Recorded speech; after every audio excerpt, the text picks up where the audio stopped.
In this session, we shall try to understand Planck's radiation law. In the year 1900 around,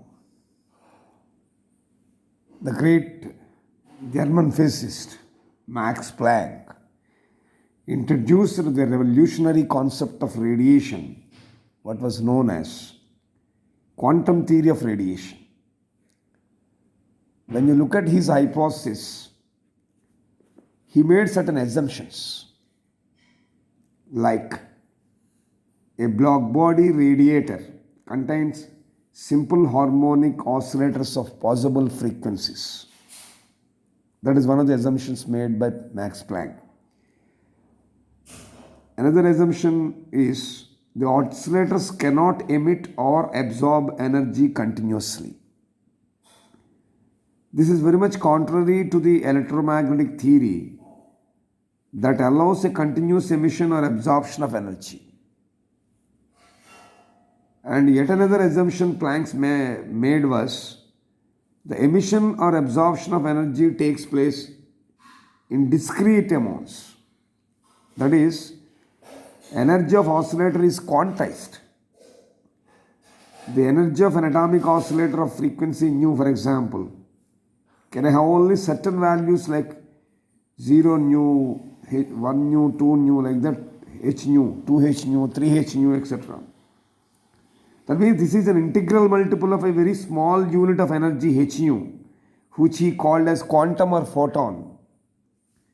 So in general, for an oscillator of frequency nu, the possible values of energy are given by E is equal to n into h nu, where n is any positive integer and h is the Planck's constant, which he has given at the end of the experiment as 6.6256 into 10 power minus 31 joule second. So these are some of the assumptions Max Planck made for arriving at the radiation law. Now based on that, let us see how we can proceed further to understand the average energy of an oscillator. If you recollect the hypothesis, the first assumption Max Planck made was a black body radiator contains simple harmonic oscillators of possible frequencies. So they were named as Planck's oscillators. So in that sense, if n is the total number of Planck's oscillators and E is their total energy, then the average energy per Planck's oscillator can be calculated as average energy E bar equal to E by n. Let it be equation 1. Bar E is nothing but the average energy. Energy average is always represented like this. Now, let there be number of oscillators. Consider them as N0, N1, N2, N3, etc., Nr, etc., etc. Each one of them having their energies in the range 0, E, 2E, 3E, etc., etc., or E. Okay, now we can have N calculation. N is nothing but the total number of Planck's oscillators. So how do you get it? N0 plus N1 plus N2, etc., etc., Nr. Let it be equation 3 or equation 2. Similarly, total energy, if you want to calculate, that will be 0 plus E plus 2E plus 3, etc., etc., Re, etc. So let it be equation 3. Now we shall try to understand, recollect the concept of Maxwell distribution formula for calculating the number of oscillators, as already we have discussed that, but we will try to bring that concept of Maxwell's distribution formula for finding the number of oscillators having energy, let us say Re, and we can calculate it as Nr equal to N0 into e power minus Re by kt. So we can write an exponential form like this. N0 into this e power minus Re kt, you can write it as an expression. In an exponential form, we can write like this. Let us call it as equation 4. This is nothing but, according to Maxwell distribution formula, the number of oscillators having energy Re. Okay. Now here K is the Boltzmann constant. K is the Boltzmann constant. Now this equation 4, we can use the values of N1, N2, N3, etc. from equation 4 in equation 2. Then from this we can calculate N1, N2. That means for R equal to 1, 2, 3, etc. if you substitute here, you will get values of N1, N2, N3, etc., etc., Nr. So substituting the values of N1, N2, N3, etc. by changing the value of R from this equation and putting all these such values of N1, N2, N3, etc. in equation 2, that is the total N value, we will get N values like this. N is equal to N1 plus N2 plus N3 plus N4, etc., etc., Nr plus etc. Na? From equation 2. From equation 4, put R equal to 0, R equal to 1, R equal to 3, etc., etc. Substitute that, then you will write as expression like this. N0 into e power, or expression of minus e by kt, minus 2e by kt, minus 3e by kt, etc., etc., minus re by kt. Now this you can simplify as by taking N0 common. So if you take N0 common, then you will have 1 plus e power minus e by kt plus minus e power minus 2e by kt plus e power minus 3e by kt, etc., etc., e power minus re by kt. So we can simplify this N0 value. Okay. Now this we can write this 1 by, because, so if you see the second term here, in this product, N0 into something, in this something if you say, it looks like 1 plus x square plus x cube plus x power 4, etc., etc. So it can be written as 1 by 1 minus x. This entire expression can be written as 1 by 1 minus x. So substituting this approach here, the entire second term can be written as N0 into 1 by 1 minus, like that. So therefore you can simplify that N value as N0 by 1 minus e power minus e by kt. 1 minus e power e by kt. So let this be equation.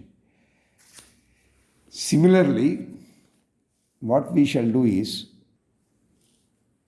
by changing the value of R as 1, 2, 3, 4, we will be able to get N1, N2, N3, N3, N4, etc., etc., Nr, etc. So substituting such type of N1, N2, N3 values, earlier we substitute them in equation 2. Now we will get N1, N2, N3, N4 values from this equation and put those values of N1, N2, N3, etc. in equation 3, where you can calculate the total energy. Then what we will get is E is equal to N0 into 0 plus E N0 e power minus e by kt plus 2E0 N0 e power minus 2e by kt plus 3 N0 into e power minus 3 by etc., etc. Re N0 e power minus re by kt, etc., etc. This is how you can get the values of substituting the values of N1, N2, N3 in the total energy equation. Now this we can simplify and see what we will get. So in this expression, by taking N0 e power minus e by kt as common thing, then you will have 1 plus 2 into expression minus e by kt plus 3 into e power minus 2e by kt plus r into etc., etc., r into e power minus r minus 1 e by kt, etc., etc. So we are taking only N0 into e power, N0 e into e power minus e by kt as common thing. So therefore you will get like this. Here also, if you observe carefully, the second term looks like what? 1 plus 2x plus 3x square plus 4x cube plus 5x power 4 etc. or x power r minus 1, like that it is appearing. Na? So therefore this can be written as 1 by 1 minus x whole square. Earlier we have written 1 by 1 minus x. Now it can be written as 1 by 1 minus x power whole square. So by substituting that value, we will get n naught e into x e power minus e by kt divided by into 1 by, you can write the whole term as 1 by 1 minus e power minus e by kt whole square. Because this is value we are substituting. So it is of this form. So therefore you can substitute, if this is of the form, you can write its value like this. Same application we have done here. So let this be equation 6. Now by using the formula from equation 1, where you can calculate the average energy of the oscillator. Now through equation 5 and 6 you got the values of E and N. So by taking the ratio, as in the case of equation 1, we can find average energy of the oscillator as E by capital N. So therefore that is nothing but equation 6 divided by equation 5. You have to take the ratio. So by putting the values of equation 6 divided by equation 5, this is equation 6, what we got, and this is equation 7. This is equation 5 divided by equation 6 by 5. Equation 6, we got it as this one divided by equation 5 value we substitute. Got it? Now we can simplify this equation. So possible things we can strike it off on both sides of the numerator and denominator. So we will be getting the value as e into e power minus e by kp divided by 1 minus e power minus e by kt. Okay, this you can simplify further as e by e power e by kt minus 1. But e equal to h nu. So you can write this as h nu by e power h nu by kt. Wherever you have e, you can substitute e in h nu. So you will get as e power h nu by kt minus 1. You can write e power or write as an expression in either case.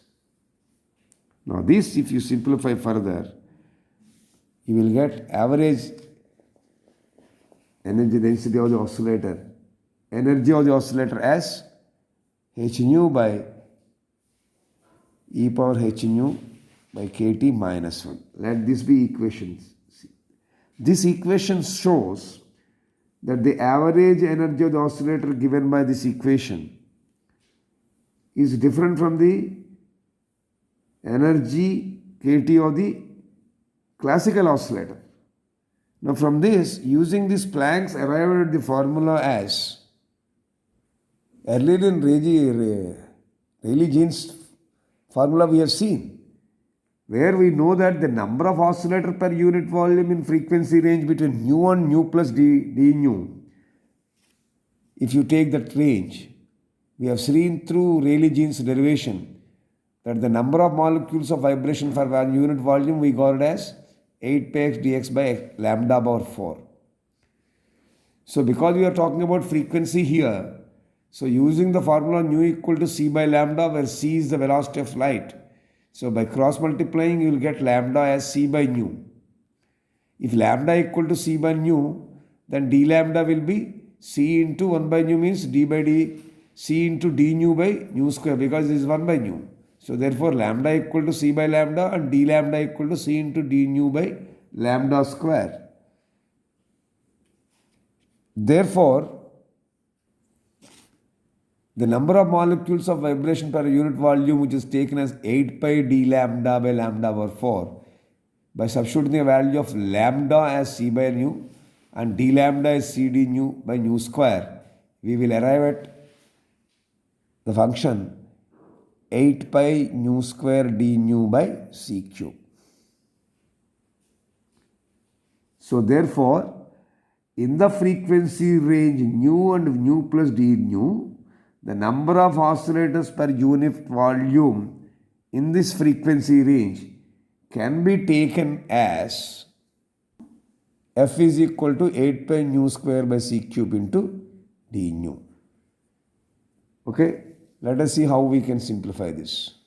So therefore, equation 8 gives the number of oscillators per unit volume in the frequency range nu and nu plus d nu. Now multiplying this equation with average energy of oscillators, which we have calculated earlier. What is average energy of oscillators? So this is the average energy of the oscillators. So using this average energy of oscillators given by equation 7, so in order to get the total energy per unit volume, we will multiply equation 8 by equation 7. Therefore, we will get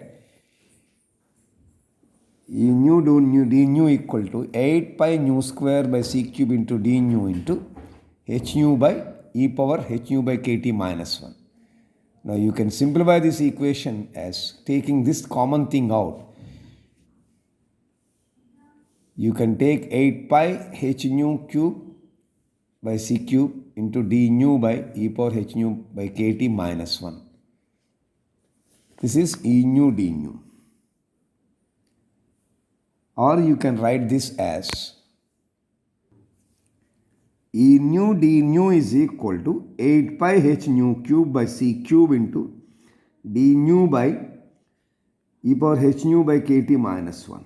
Let this be equation 9. This is what is known as Planck's radiation law. Now you can express this law in terms of wavelengths also. Like by using c equal to nu lambda, you can write nu equal to c by lambda. From that you can calculate d nu equal to minus c by lambda square into d lambda. So because it is modulus, you can just neglect the negative term here.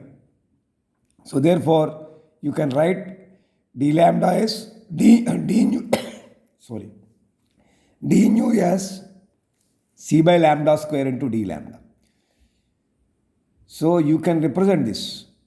So therefore, in this equation, in terms of wavelengths, you can represent Planck's radiation as E lambda d lambda equal to 8 pi h by c cube into c cube by lambda cube into 1 by e power h c by k lambda kt minus 1 into c by lambda square d lambda. So you can simplify this as E lambda d lambda equal to 8 pi h c by lambda power 5 into 1 by, this is a simplified value from this. This is lambda cube into lambda square equal to lambda power 5, like that. It is 1 by e power h c by lambda kt minus 1 d lambda. Now this is Planck's radiation law in terms of wavelength. Now this formula agrees well with the experimental curves throughout the whole range of wavelengths. So this equation contains, if you carefully observe, the constants like velocity of light c, Boltzmann constant k, and Planck's constant. So this validity of this equation can be checked experimentally. And from there you can find established laws like Wien's formula for shorter wavelengths, Rayleigh-Jean's law at longer wavelengths, Wien's displacement law, and also Stefan-Boltzmann law for total radiation. So all these laws can be derived from Planck's radiation law. So we can derive different laws from Planck's radiation formula. This is the advantage of this Planck's radiation formula. This is how we can arrive at Planck's radiation formula. Hope you have understood this.